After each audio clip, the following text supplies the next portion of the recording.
आज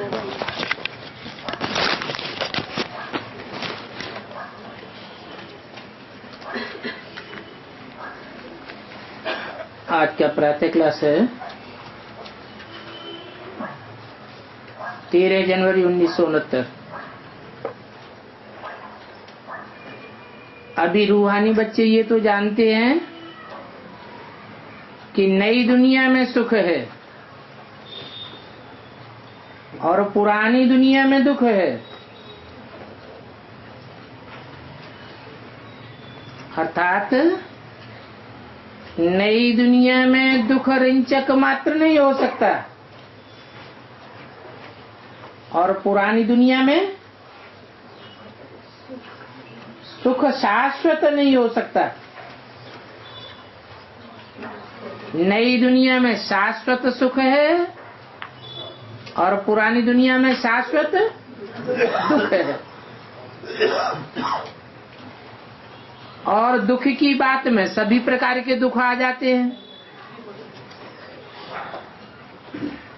और सुख में भी सभी प्रकार के सुख आ जाते हैं।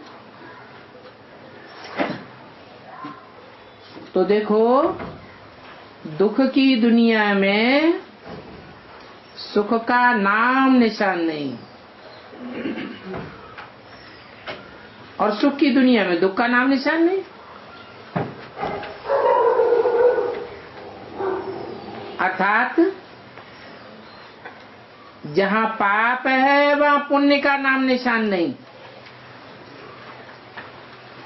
और जहां पुण्य है वहां पाप का नाम निशान नहीं।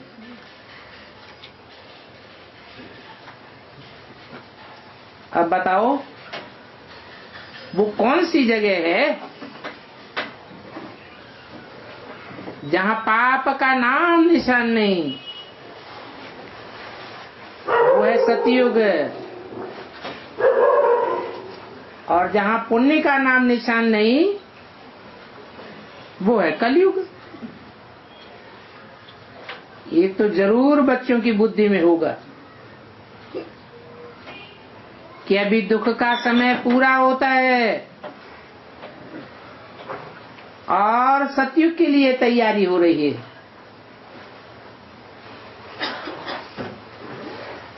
और ये जरूर सभी की बुद्धि में नंबरवार होगा। एक जैसा नहीं हो सकता। हम अभी इस कलयुगी छीछी दुनिया से उस पार सतयुग अथवा राम राज्य में जा रहे हैं।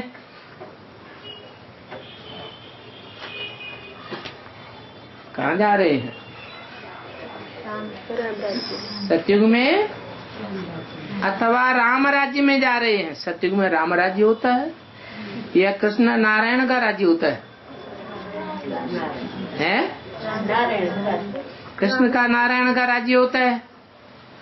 कृष्ण सोई बड़े होके नारायण बनता है। कहते भी है, हे कृष्ण नारायण राज नारायण वासुदेव। तो नारायण और कृष्ण तो एक ही बात हो गई।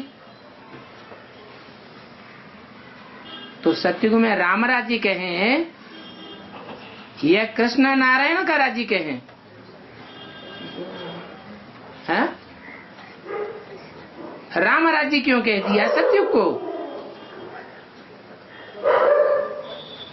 क्योंकि कृष्ण भी नई सृष्टि की रचना है। पहला पहला सतोप्रधान पत्ता है। रचना के पीछे कौन होता है? रचयिता होता है। पहले रचयिता या रचना? पहले रचता। तो जरूर रचयिता ने वो रचना रची है जिसे सतयुग 16 कला संपूर्ण कहा जाता है। तो रचयिता कौन हुआ? पहला पत्ता कृष्ण कहें या कृष्ण बच्चे को जन्म देने वाला बीज कहें? जरूर कहेंगे बीज। और बीज का फाउंडेशन सतयुग में पड़ता है या संगम में पड़ता है? संगम में पड़ता है। तो कहेंगे संगम से ही सतयुग का फाउंडेशन पड़ गया। उसे कहेंगे स्वर्णिम संगम युग।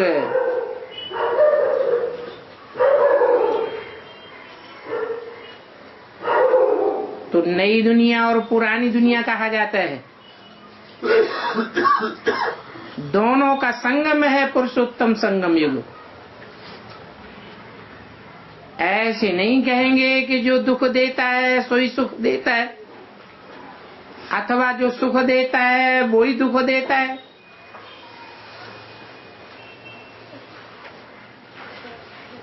हैं? कहेंगे कि नहीं? नहीं कहेंगे। जिसने आपको दुख दिया है उसने आपको कभी सुख दिया होगा, ऐसा नहीं हो सकता। जिसने सुख दिया है वो दुख भी दे सकता है कि नहीं दे सकता है?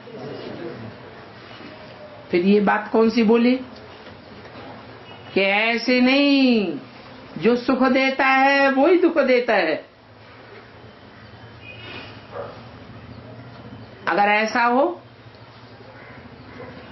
तो परमपिता परमात्मा को कोई याद भी नहीं करे,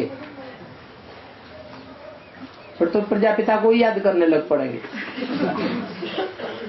राम वाली आत्मा को ही याद करने लग पड़े। राम वाली आत्मा सृष्टि का बीज है, मनुष्य सृष्टि का बीज है, परंतु नई सृष्टि का रचयिता नहीं है। उसमें रचने वाला परमपिता परमात्मा शिव ही है। तो देखो, शिव बाप ही सुख देते हैं। दुख माया रावण देती है। उस दुश्मन का एक ही चित्र है जो हर वर्ष उनकी एफिजी बनाकर जलाते हैं।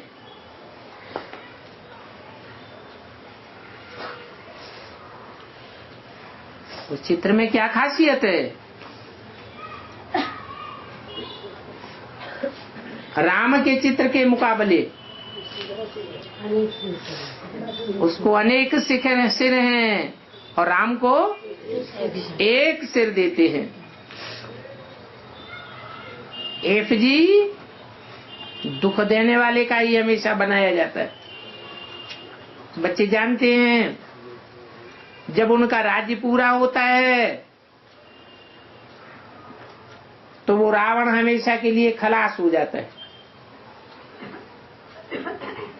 तुम बच्चे जानते हो हमारे द्वारा ही रावण अर्थात दुख का विनाश हो जाएगा। दुख देने वाले ये 5 विकारों रूपी रावण हैं।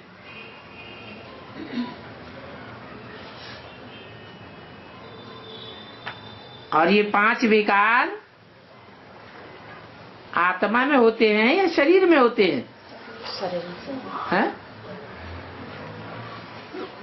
5 विकार शरीर में होते हैं या आत्मा में? आत्मा में ही 5 विकार होते हैं। परंतु शरीर तो जरूर चाहिए। 5 विकारों का दुख भोगने के लिए भी शरीर चाहिए और 5 विकारों का सुख भोगने के लिए विकारी सुख भी होता है ना, वो भी सुख भोगने के लिए शरीर जरूर चाहिए। तो मुखिया कौन है और असिस्टेंट कौन है? हैं? आत्मा है मुखिया, शरीर है असिस्टेंट।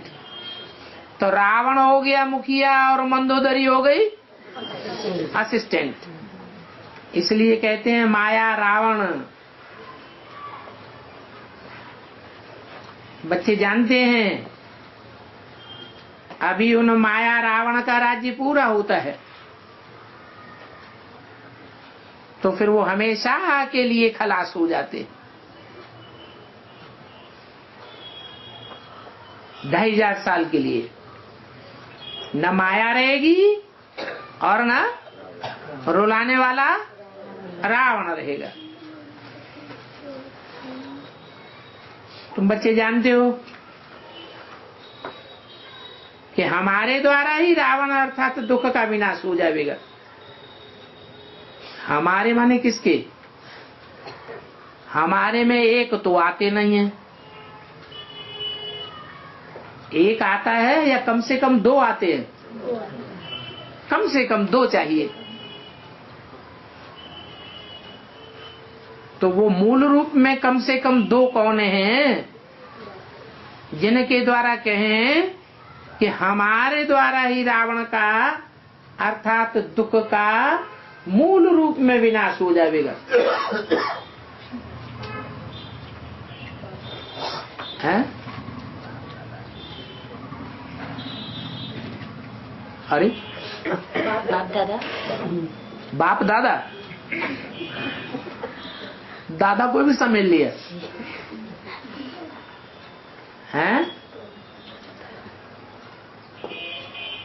बाप और दादा,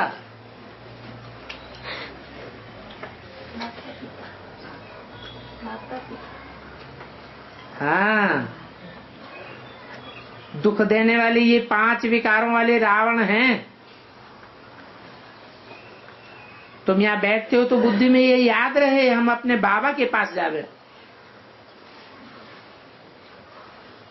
रावण को तो बाप नहीं कहते हैं। कब किसी ने सुना कि रावण हमारा बाप है? रावण को कोई परमपिता परमात्मा कहते होंगे? नहीं कहते। क्यों नहीं कहते हैं?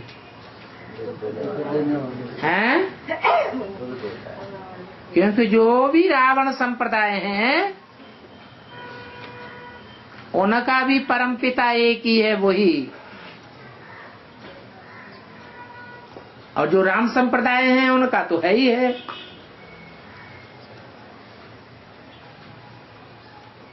परमात्मा कहेंगे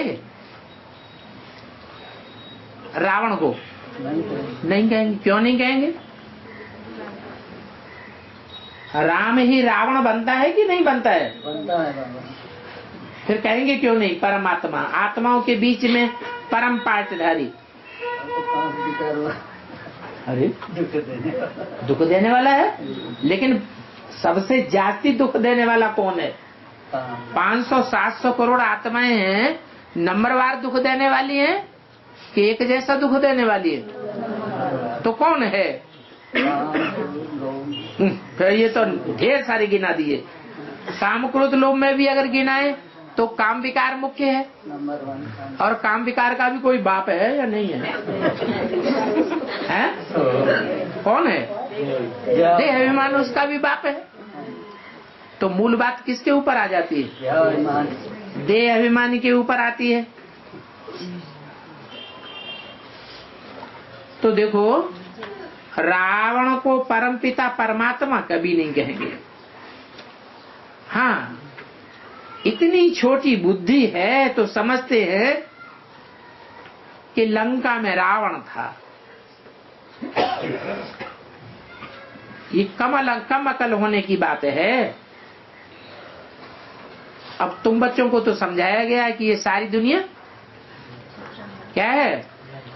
सारी दुनिया लंका है। कहते हैं वास्को डिगामा ने चक्कर लगाया स्टीमर के रास्ते से। जिस समय उसने चक्कर लगाया उस समय स्टीमर आदि तो नहीं थे। क्या थे? हैं? हाँ, बोट थी। ट्रेन भी स्टीम पर चलती है। बिजली अलग चीज है। तो बच्चों को ये अच्छी रीति बुद्धि में है कि नई दुनिया को सुखधाम और पुरानी दुनिया को दुखधाम कहा जाता है। नई दुनिया और पुरानी दुनिया का बदलना कैसे होता है ये तुम जानते हो। तुम्हारे विभिन्न नंबरवार पुरुषार्थ अनुसार समझते हैं कि पुरानी दुनिया कैसे होती है और नई दुनिया कैसे होती है। कैसे होती है नई दुनिया, कैसे होती है? बासी में तो समझाया बाबा, सोने के महल होंगे। नहीं, कैसी होती है ये नहीं, कैसे होती है।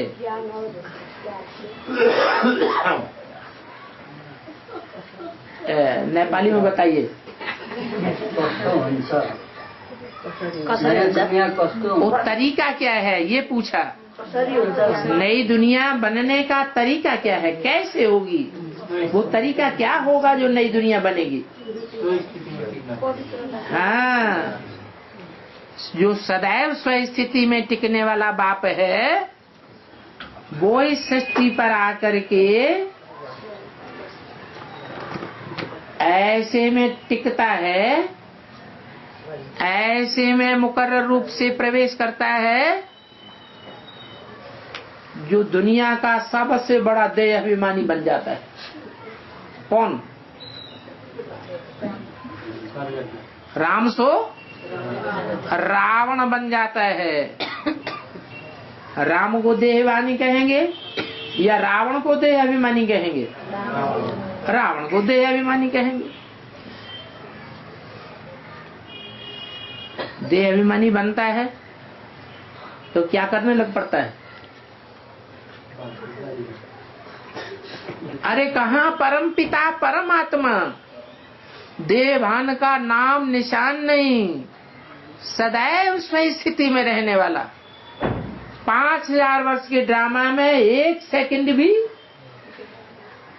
परचिंतन या परिस्थिति या देवभान में रहने वाला नहीं है।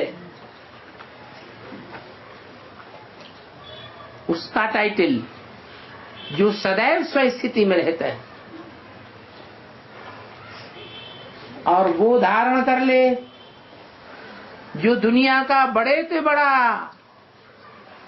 देह अभिमानी बन जाता है। जब देह अभिमान ज्यादा चढ़ता है तो आदमी मुख से कौन सा शब्द बार बार निकलता है? एक शब्द है, एक शब्द, एक अक्षर का, मैं।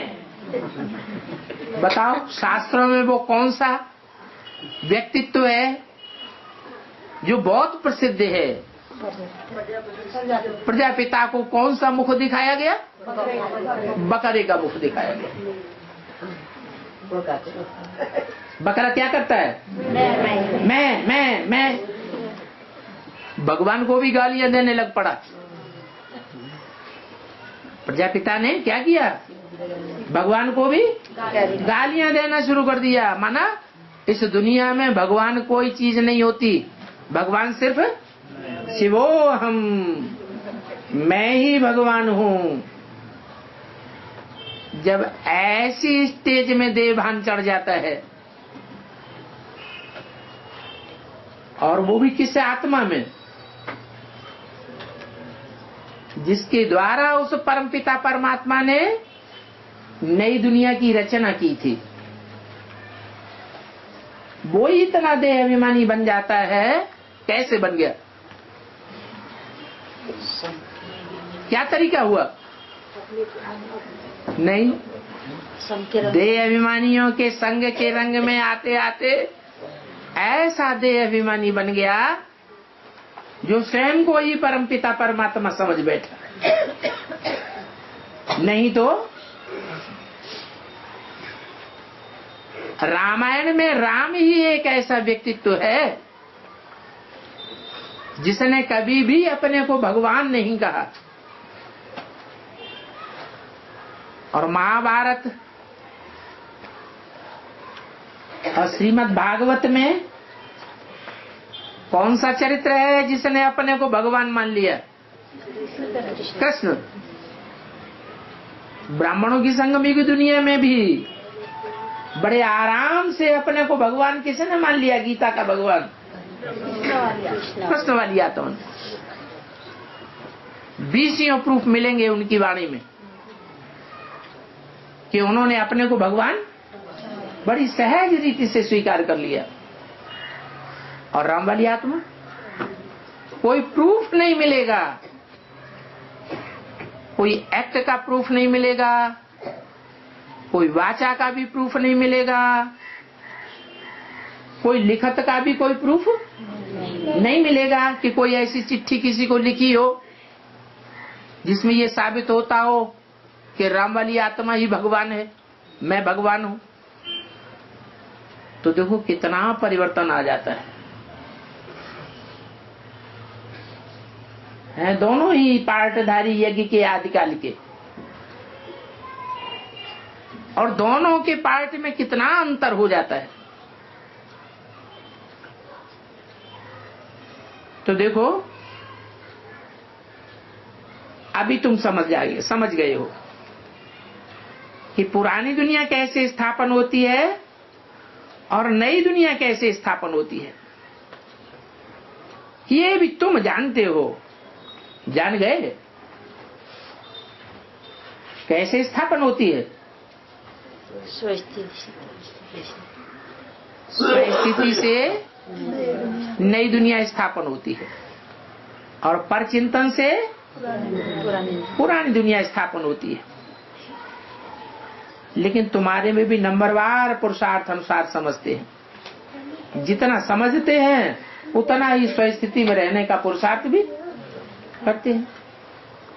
कोई तो बहुत थोड़ा समझते हैं, इतना थोड़ा समझते हैं जो कभी भी आत्मिक स्वरूप को अथवा परमात्मा बाप को याद भी नहीं करते। है तो याद करना 1 सेकंड की बात, और जानना कि कलयुग पुरानी दुनिया है, सतयुग नई दुनिया है। अब नई दुनिया स्थापन हो रही है, पुरानी दुनिया खत्म हो जाएगी। पहले क्या होगा? 2 बातें बताई। स्थापना हो जाएगी, विनाश हो जाएगा, लेकिन पहले क्या होगा? पहले नई दुनिया स्थापन हो जाएगी, फिर पुरानी दुनिया खत्म हो जाएगी। क्यों? ऐसे क्यों? पुरानी दुनिया पहले खत्म हो जाए, फिर नई दुनिया स्थापन हो। पहले स्थापन क्यों होगी? अरे मकान पहले पूरा गिराया नहीं जा सकता। मकान को, दुकान को पहले पूरा गिरा दिया जाए, ध्वस्त कर दिया जाए, फिर नए सिरे से बना दिया जाए। रहने का जगह नहीं मिलेगा, दूसरी जगह बना लियो। ना बनाओ, नया तो बनाना ही पड़ेगा। ऐसे ही डोल के विनाश में क्या मकान बना के रहोगे? जब विनाश ताबड़तोड़ शुरू होगा, मौत का बाजार चारों तरफ दुनिया गर्म होगा, तो मकान बनाने का मौका मिलता है? ये तो छोटा बच्चा भी जानता है। तो बताओ पहले नई दुनिया स्थापन हो जाए या पहले पुरानी दुनिया भस्म हो जाए? हैं? पहले नई दुनिया स्थापन हो जाए, पुरानी दुनिया पहले भस्म हो जाए। माताओं को तो बहुत दुख मिल रहा है, इसलिए माताएं ये चाहती हैं कि पहले पुरानी दुनिया भस्म हो जाए। भाई लोग क्या कहते हैं? साथ में हो तो अच्छा। अच्छा, कंप्रोमाइज कर लो। साथ होना चाहिए, हैं? नई दुनिया और पुरानी दुनिया का दोनों का काम साथ चलना चाहिए।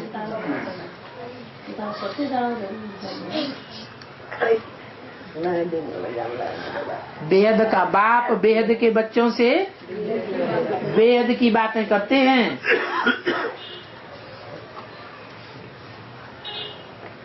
ये दुकान है, ये मकान है, ये शहर है, ये कस्बा है, ये बाग है, ये बगीचा है, ये तो सब हद की बातें हैं।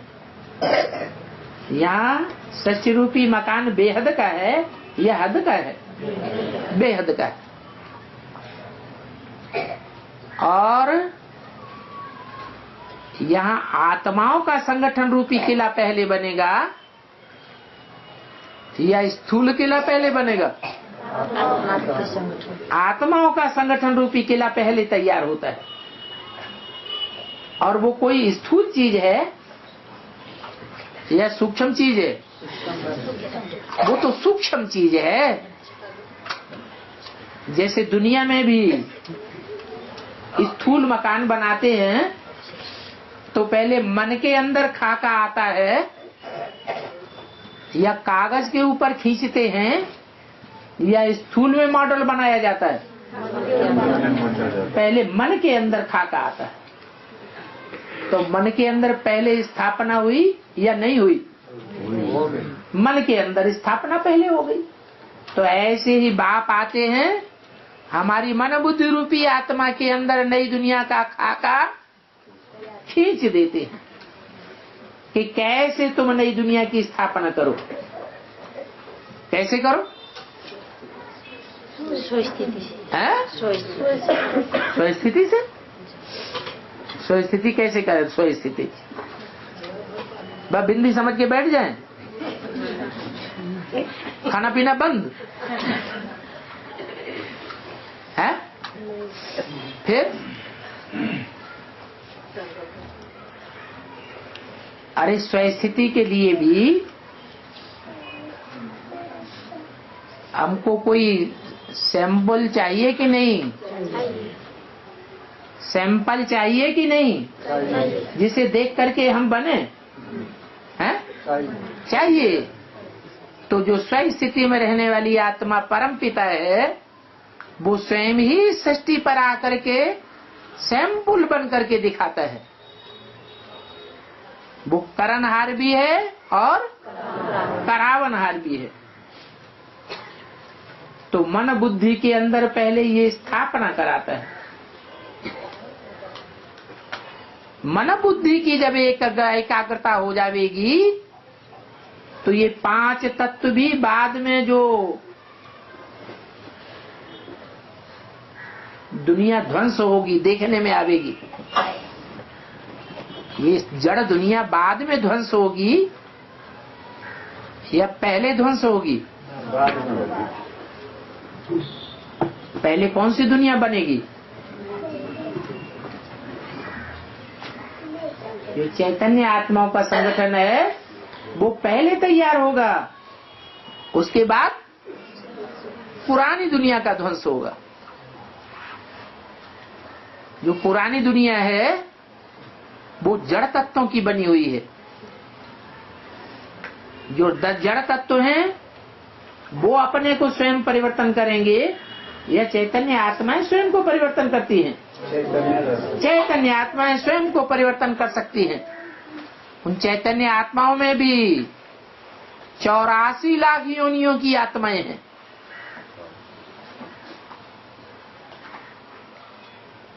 उनमें अगर कंपैरिजन किया जाए तो श्रेष्ठ से श्रेष्ठ आत्मा की जाति कौन सी है? मानवीय। मनुष्य जाति ऊंचते इंसान ऊंचते ऊंचा आत्मा है। वो आत्माएं जब आत्मिक स्थिति में संगठित रूप में रहना सीख जाएं तब इस 5 जड़ तत्वों वाली दुनिया का ध्वंस हो सकता है। और वो भी ध्वंस तब होगा जब ये 5 जड़ तत्व सात्विक बने हमारे वाइब्रेशन से। तो तुम्हारी बुद्धि में बैठ गया कि नई दुनिया कैसे स्थापन होती है, पुरानी दुनिया कैसे खत्म हो जाएगी। अक्षरों में कब नीचे ऊपर नहीं कहना चाहिए, ऐसे नहीं।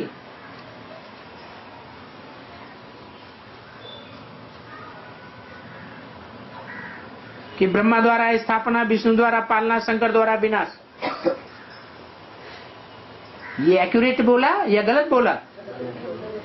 क्या करना चाहिए?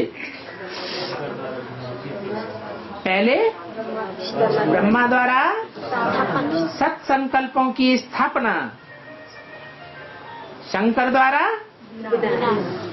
दुष्ट संकल्पों का विनाश, परचिंतन का विनाश, देह और देह के पदार्थों की स्मृति का विनाश, और फिर पीछे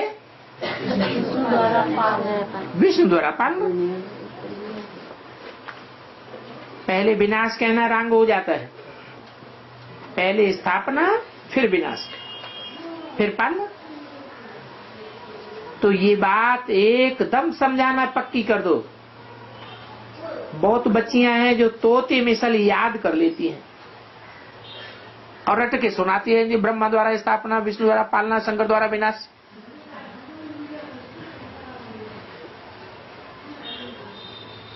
ये नहीं समझते कि हम राइट बोलते हैं या रंग बोलते हैं।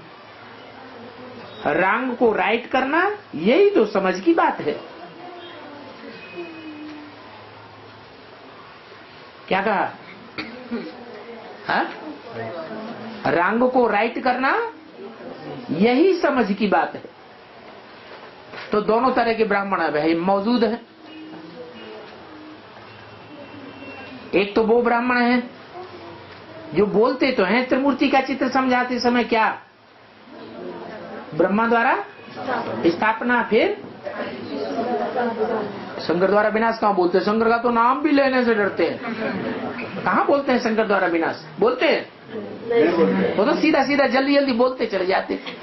ब्रह्मा द्वारा स्थापना, विष्णु द्वारा पालना, शंकर द्वारा विनाश, आगे बढ़ो।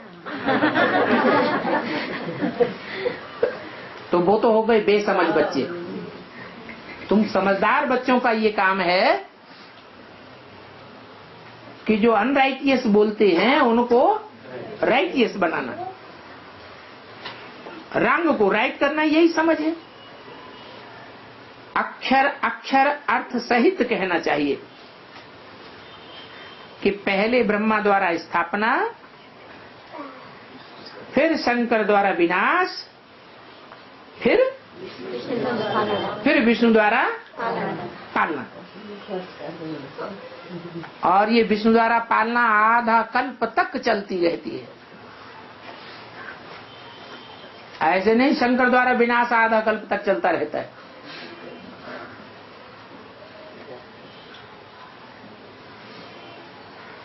स्थापना आधा कल्प, वो पालना आधा कल्प तक चलने के बाद पीछे होती है रावण की पालना।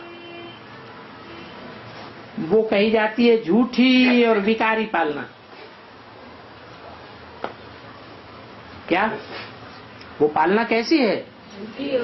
झूठी भी है और विकारी भी है। ये बात अच्छी रीति बुद्धि में धारण होनी चाहिए। क्या कि रावण के द्वारा जो पालना होती है, किसके द्वारा? रावण के द्वारा जो पालना होती है वो विकारी पालना है, झूठी पालना है, निर्विकारी पालना नहीं है। विकारी पालना रावण की और राम की निर्विकारी पालना, इसमें अंतर क्या है?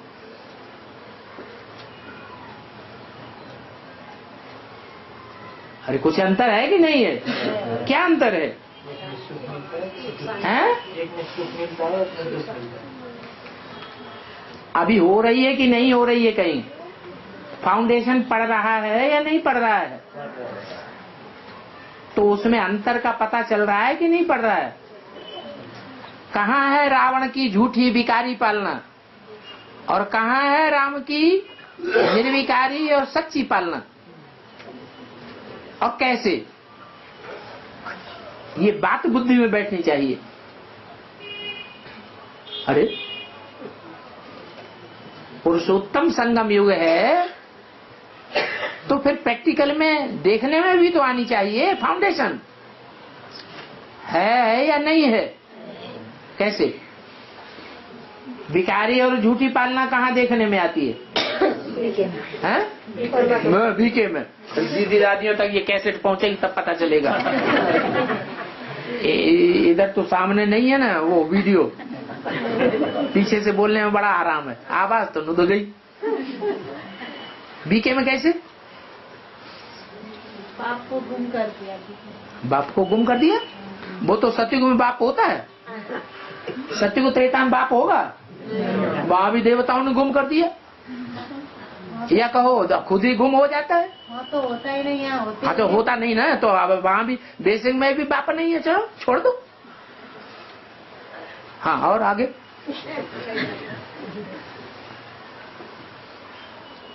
अरे कैसे मत करते रहो, उधर मन मत करते हैं? पालना हो रही है, हैं? 10 सिर की पढ़ाई चल रही है। हाँ, रावण की पालना माने अनेकों के द्वारा पालना, और नई दुनिया की पालना माने 2 की पालना, लक्ष्मी और नारायण, या तो राम और सीता। अगर ब्राह्मण परिवार की पालना जो है वो 2 के द्वारा हो रही है, 2 ही निमित्त देखने में आते हैं, तो काहे की पालना है? राइटियस और राम की पालना है। प्रवृत्ति मार्ग की देवताई पालना है, और अगर अनेकों के द्वारा पालना हो रही है तो रावण की झूठी पालना है।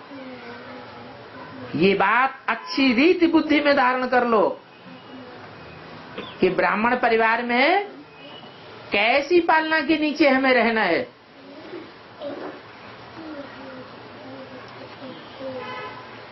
एडवांस में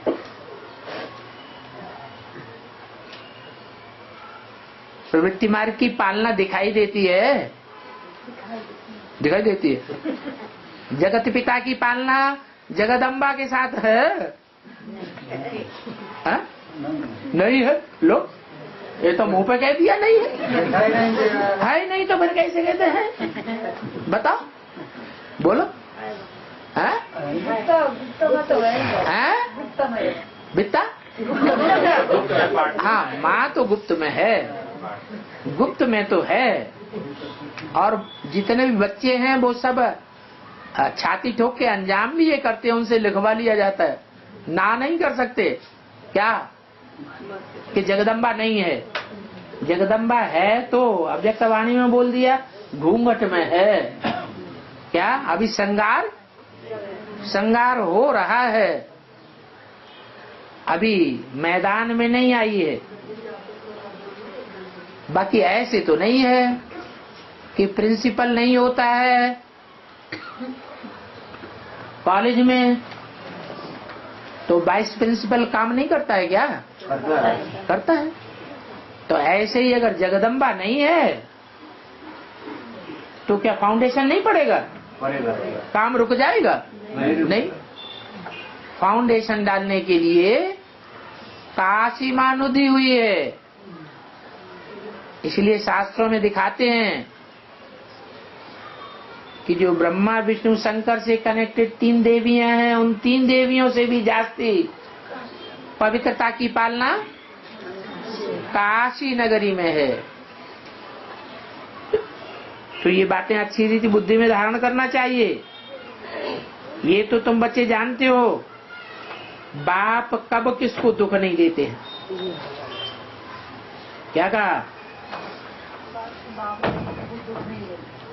कब वो दुख नहीं देते? कब दुख नहीं देते? बाबा नहीं देते। बाबा नहीं देते, शिव बाप देता है। शिव बाबा नहीं देते, बाप दादा देते हैं।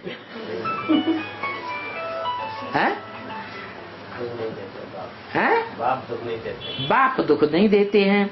इसका मतलब ये हुआ कि जो आत्माओं का पिता है, जिस मुकर्रर रथ में प्रवेश करके कार्य करता है, वो वाचा से भी कोई ऐसी बात साबित नहीं होगी जो दुखदायी साबित हो। कर्मेंद्रियों से, कोई भी कर्मेंद्रिय से ऐसी कोई बात साबित नहीं होगी अंततः कि जो दुखदायी साबित हो। क्या? मान लो आंखें लाल लाल करके किसी को देख दिया, डांट डपट लगा दी जोर से, सामने वाला रो पड़ा, तो देखने वाले कहेंगे दुख दिया या सुख दिया? दुख दिया। लेकिन रिजल्ट में क्या होगा?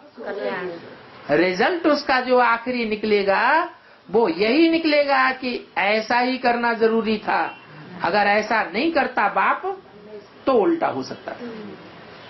तो बाप कब किसको दुख नहीं देते हैं?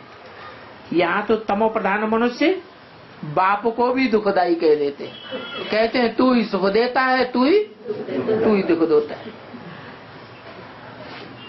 ऐसे समझ के फिर ज्ञान को छोड़ भी देते हैं।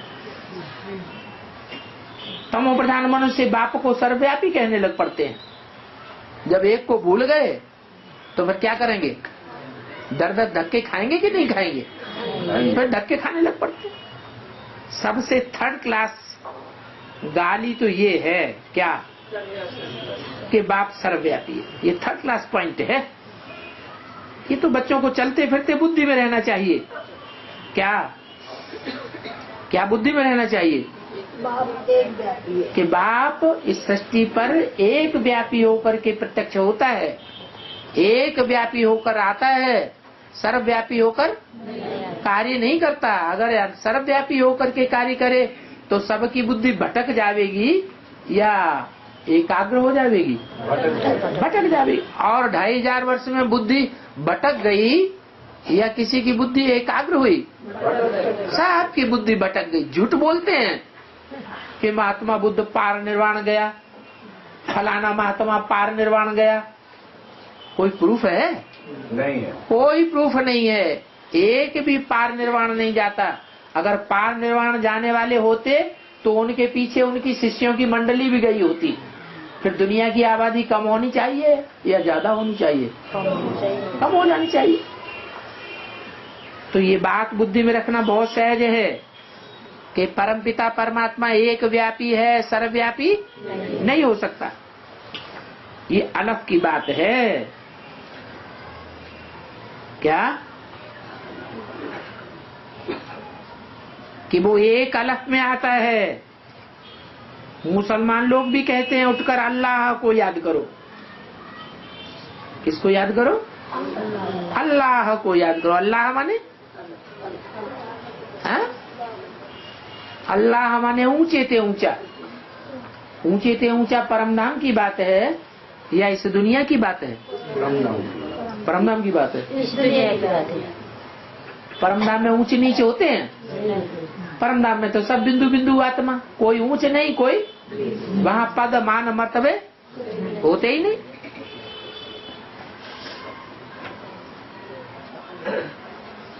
अभी अल्लाह को याद करो।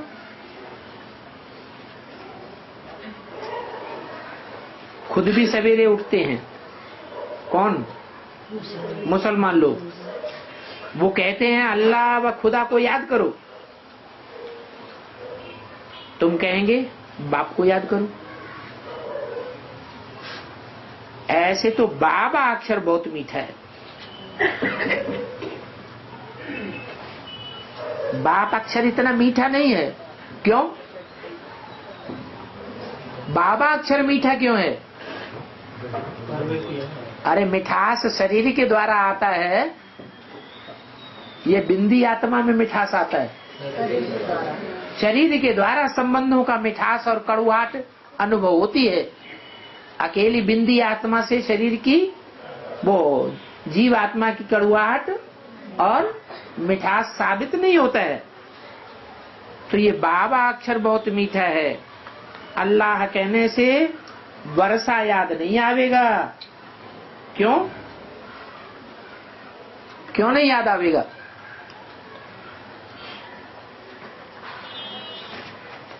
अल्लाह माने बहुत ऊंचा, जहां तक हमारी पहुंच जैसे है ही नहीं। और बाप माने नजदीक। और बाबा ज्यादा प्यार करता है या बाप ज्यादा प्यार करता है? बाप गुस्सा हो जाए तो बच्चे को वर्षा न दे, हरकती दे देवे, एक पैसा भी न देवे। और ऐसा हुआ है दुनिया में। लेकिन बाबा का वर्षा, डाढ़े का वर्षा जरूर मिलता है। दादा ऐसा कोई बच्चा नहीं जिसको वर्षा न देता हो। तो अल्लाह कहने से या बाप कहने से वर्षा याद नहीं आवेगा। वर्षा कैसे याद आवेगा? डाडे का बाबा कहने से। बाबा ग्रैंडफादर को कहा जाता है, तो बाबा कहने से वर्षा जरूर याद आवेगा, क्योंकि डाडे का वर्षा जरूर मिलता है। मुसलमान लोग बाप नहीं कहते हैं, क्या? अंग्रेज लोग कहते हैं वो गॉडफादर, और मुसलमान लोग बाप नहीं कहते हैं, वो अल्लाह कहते हैं। वो अल्लाह कहने से उनको वर्षा क्यों नहीं मिलता? अल्लाह तो कहते हैं बाबा, फिर भी कान में उंगली क्यों रख लेते हैं? हाँ, अल्लाह कहते हैं, फिर भी कान में उंगली इसलिए रख लेते हैं कि जो बेसिक में अभी ब्राह्मण चल रहे हैं वो कान में उंगली रखते तो नहीं है, लेकिन कोई बात किसी की सुनते नहीं, जैसे कान में उंगली दे दी। तो फिर वो अल्लाह मियाँ कहते हैं, वो अल्लाह वो बाबा नहीं समझते। क्या समझते हैं? अल्लाह कौन है? हमारा मियाँ, हम उनकी बीवी हैं, वो हमारा मियाँ है। अल्लाह मियाँ कहते हैं, मियाँ और बीवी का संबंध हो जाता है। अब बताओ, बीवी को वर्षा मिलता है या बीवी से वर्षा मिलता है या बाबा से वर्षा मिलता है? तो कौन सा संबंध मीठा है? बाबा का वर्षा मीठा है। तो सभी सा अक्षर है, सभी से अच्छा अक्षर भारत में है, परम पिता परमात्मा। पिता कहने से ही शिवलिंग याद आवेगा। क्या कहा है? पिता कहने से क्या याद आवेगा? शिवलिंग। क्यों? बाबा कहने से शिवलिंग क्यों नहीं याद आवेगा? कहना चाहिए बाबा कहने से शिवलिंग याद आवेगा, ये नहीं कहा। क्या कहा? पिता कहने से शिवलिंग याद आवेगा। ऐसे क्यों? अरे नीचे को मुंह डाल करके हंस दिए।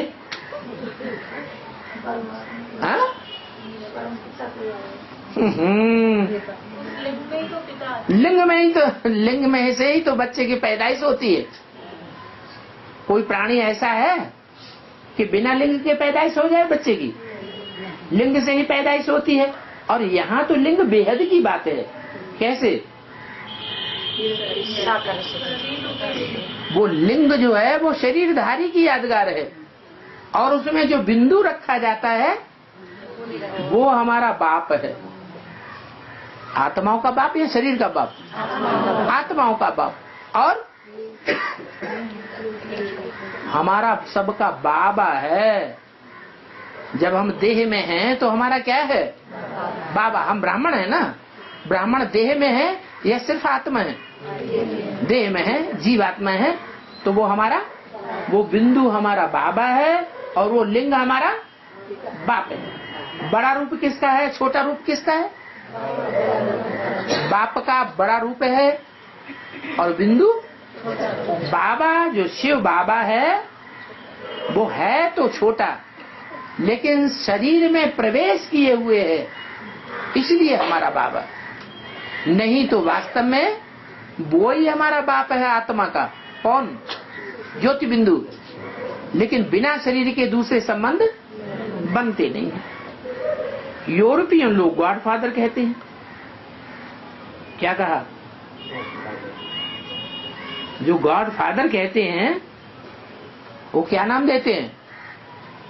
वो रूप को पकड़ते हैं या बिंदी को पकड़ते हैं? उनकी बुद्धि में रूप बैठता है या बिंदी बैठती है? हैं? बिंदी बैठती है। नहीं, उनकी बुद्धि में रूप पकड़ता है या बिंदी पकड़ती है? हाँ, इसलिए उनका नाम क्या रख दिया बाबा ने? ड्रामा प्लान अनुसार यूरोपियन। यूरोपवासी कौन होते हैं? हैं? यूरोपवासी भारतवासी या यादव? यादव भारतवासी होते हैं। ऐसे नहीं कहा। यादव यूरोपवासी। कहाँ के वासी? रूपवासी। तो देखो कितना अंतर है। इस्लामी लोग सब काले काले काले काले होते थे और यूरोपियन कितने गोरे। तो भी देखो गॉड फादर तो कहते हैं, फिर भी कहेंगे ठिक्कर बित्तर में। उनको भी पत्थर ही याद आवेगा, या शायद पत्थर याद ना आता हो। यहां तो सभी को जब जाते हैं मंदिर में, भारत में मंदिर में जाते हैं तो सभी को क्या याद आता है? हैं? अरे क्या याद आता है? बिंदी याद आती है या लिंग याद आता है? लिंग ही याद आता है। दुनिया का जब ताबड़तोड़ विनाश होगा, चारों तरफ दुनिया में भगवान की प्रत्यक्षता हो जाएगी, तो सारी दुनिया वालों को 500-700 करोड़ मनुष्यों को बिंदी याद आवेगा सहज सहज, या साकार बड़ा रूप याद आवेगा? बड़ा रूप याद आवेगा। भारतवासियों को तो खास लिंग याद आवेगा कि बिंदी याद आवेगी? हैं? बिंदी याद आवेगी? लिंग ही याद आवेगा। समझते हैं इस पत्थर में भगवान है, पत्थर भगवान करके पूजा जाता है। अभी वो पत्थर अलग, जिसको लिंग कहा जाता है, वो कहां से आता है? हैं? वो पत्थर है जिसको लिंग कहा जाता है, वो कहां से आता है? जो इतना चिकना चिकना पत्थर हो जाता है, उसको उठा लाते हैं और मंदिर में स्थापना कर देते हैं, वो आता कहां से है? सागर से आता है। फिर सागर में भी तो कहीं से आता होगा, पहाड़ से आता है। पहाड़ का मतलब क्या? हाँ, बहुत ऊंची स्टेज से आता है। ऊपर पहाड़ों से पत्थर बह करके आते हैं, तो नीचे तक आने में क्या प्रक्रिया करते हैं? पहाड़, जब वो पहाड़ से पत्थर ऊपर से आते हैं, बड़े बड़े पत्थर पानी में घिसते घिसते घिसते घिसते आते हैं, या बिना टक्कर खाते आते हैं? घिसते घिसते आते हैं, टक्कर खाते खाते आते हैं।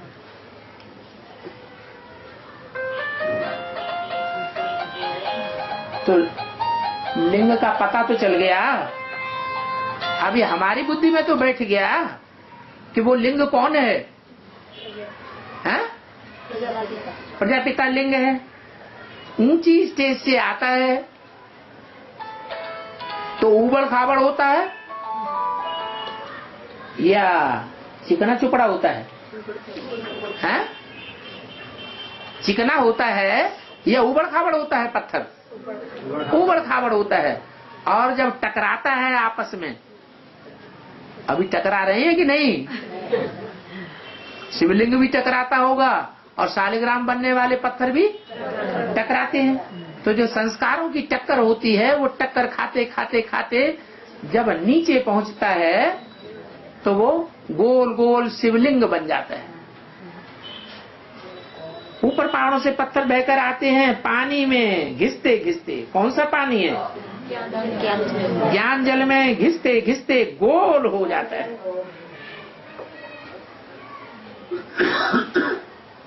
इतना घिसता है कि घिसते घिसते एकदम लस्सी चिकनी बन जाता है। उनमें सोने की भी घड़ी घड़ी नेचुरल निशान होते हैं। किसमें? पत्थर में।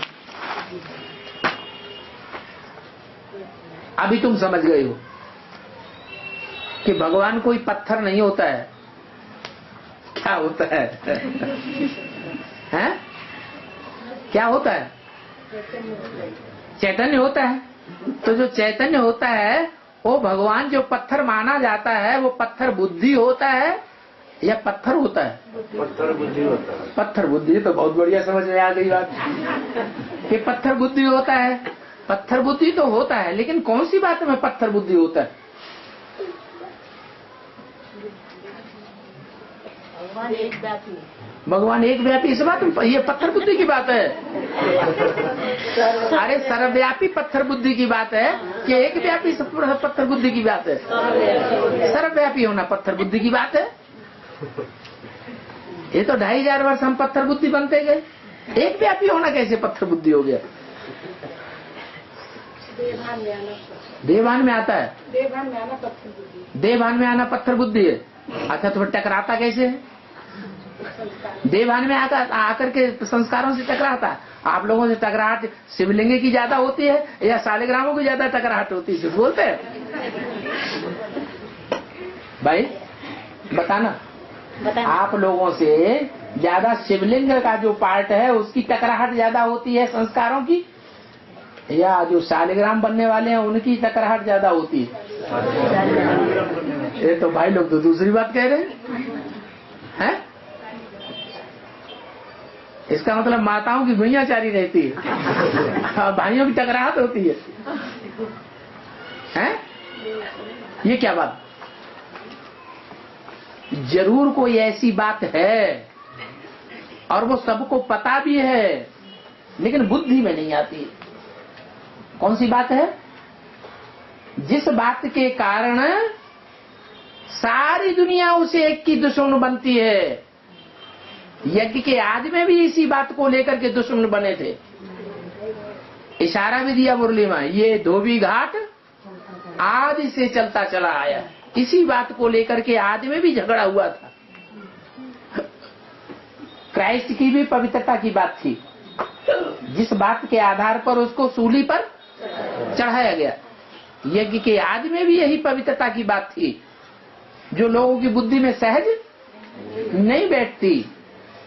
और अभी भी झगड़ा किस बात का है? यज्ञ में, यज्ञ के अंदर है, बेसिक एडवांस के अंदर है, या दुनिया वालों के अंदर झगड़ा पैदा होता है? तो कौन सी बात को लेकर झगड़ा पैदा होता है? यही एक बात। तो इस बात में वो आत्मा टक्कर खा रही है। कौन सी आत्मा? शालिग्राम बनने वाली नहीं, शालिग्राम तो ढेर के ढेर हैं। शिव बाबा जिसे कहा जाता है शिवलिंग, उसकी एक ही बात में टकराहट हो रही है। सारी दुनिया भला अनिश्चय बुद्धि बनेगी, लेकिन वो एक अनिश्चय बुद्धि इस बात में नहीं बनेगा कि ये बात 100% सही है। कौन सी बात? धोबी घाट वाली, कि भगवान बाप ही आकर के वाशरमैन बनता है, वही शरीर रूपी वस्त्रों को साफ करता है, वही आत्मा का मन साफ करता है। ओम शांति।